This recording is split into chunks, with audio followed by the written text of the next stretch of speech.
Hey, how's it going, everybody? It's Saturday night, and I wanted to talk about monster clay and the three different types. I made the video before where I talked about monster clay, and I played around with some soft monster clay. And now I want to talk about the soft, the medium, and the hard, and which ones I use and for what. So these are some different types of monster clays, and this one here is the soft, and this would be good for something larger, but for something this small, it's you can do it, but it's just really soft. I mean, watch this. It's really extremely soft. But for a larger piece, this would be outstanding to use. And but again, I would stay away from the soft for something this tiny. I mean, it can be done, but it's just really too soft, I think, personally. And then if you slip and push on something, it's gonna ruin the detail. But for a larger piece, this would be outstanding. Something that didn't require as much detail. So this is the soft.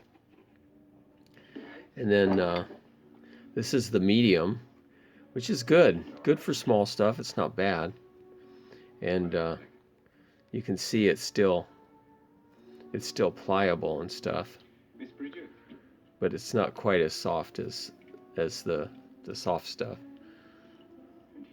And you can get some good detail too, like these ears. And I love this tool. It's got a point on one end and then this little dealie on the other, and it works good. And I like using the metal tools too, is because of the hard clay. So this is the medium, and you can also put these in a convection oven. And this is a convection oven I bought, and I got this for I think $15, and it's almost new. And you just push the buttons and tell the timer. I've got this big block of monster clay in here. This is hard. But anyway, the hard, you can use tools in it like this and carve it, but it's harder. It's a lot harder than the other two. But you can also melt it, and but you can get like extreme details. This is kind of an e-crochet I'm working on based on this. I bought this online. I've got a male and female character, so I use this as a reference. And I got a really good price on those. They're usually pretty spendy. But so I'm using that as a guide. And you can go in and just with the warmth of your hands and stuff, kind of work it. And you can also put it under like a light or something, a warm light, or make a box that you can put the clay on and get it warm, or again use the convection oven. But the other thing too is you can take this is a alcohol lamp, and you've got to use 91% isopropyl rubbing alcohol at least. You can't use I think it's 78%. Isn't strong enough. Let's see if I can do this without spilling it. So you just put some alcohol in there, and then put this in here, the wick, and then take your Bic lighter, light this up.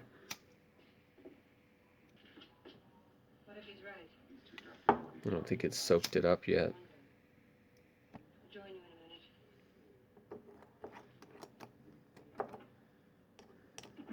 See if it'll soak it up.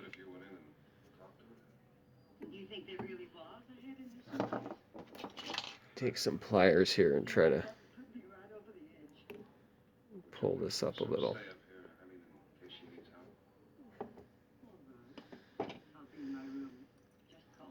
Maybe if I shake it, I'll get it up into the wick.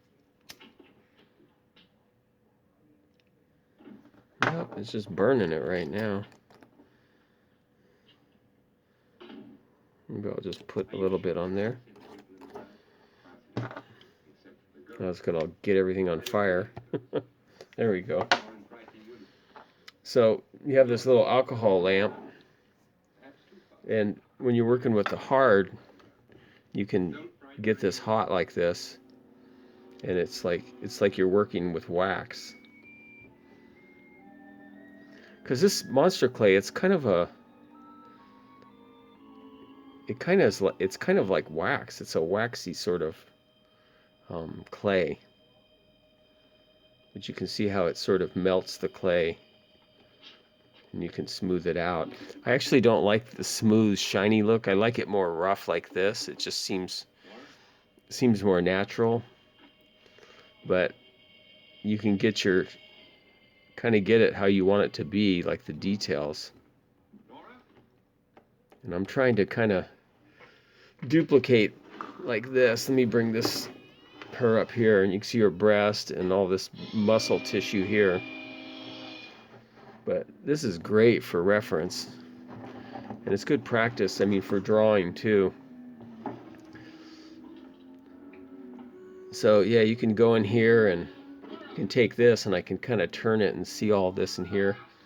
And this thing that comes down here, I don't know the names of all the muscles and the tendons, but this one comes down here. Let me see if I can move the light a little, or move this here.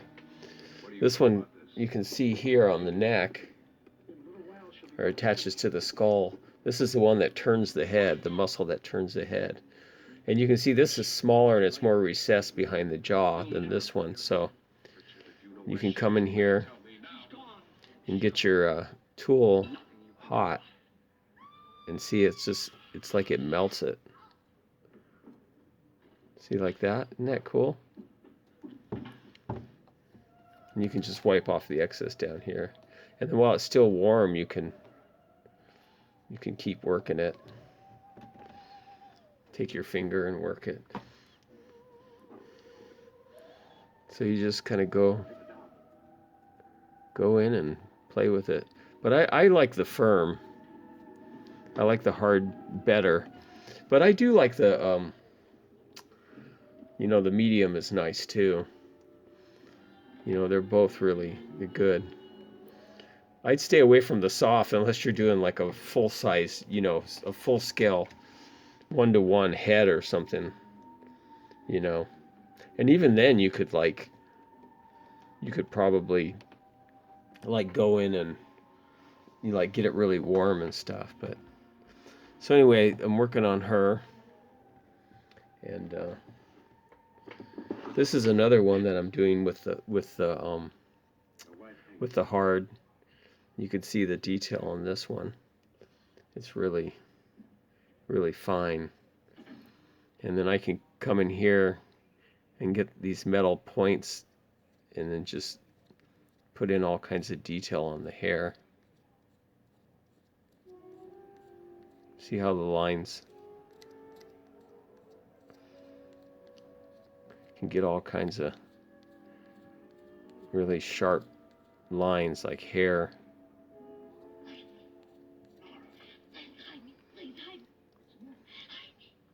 And you can work all these little details in, smooth things out. You tried to kill me. You grabbed me and choked me and put me in that room. Anyway, I hope that helps explain monster clay, the different types. And you can also mix them. You could mix hard with medium. You could mix the soft with the medium and get hybrids like in between. But I hope that information was helpful, and let me know what you think. Leave a comment and subscribe if you haven't already. And enjoy watching old movies. All right, I will talk to you later. Thanks for watching. See you next time. All right.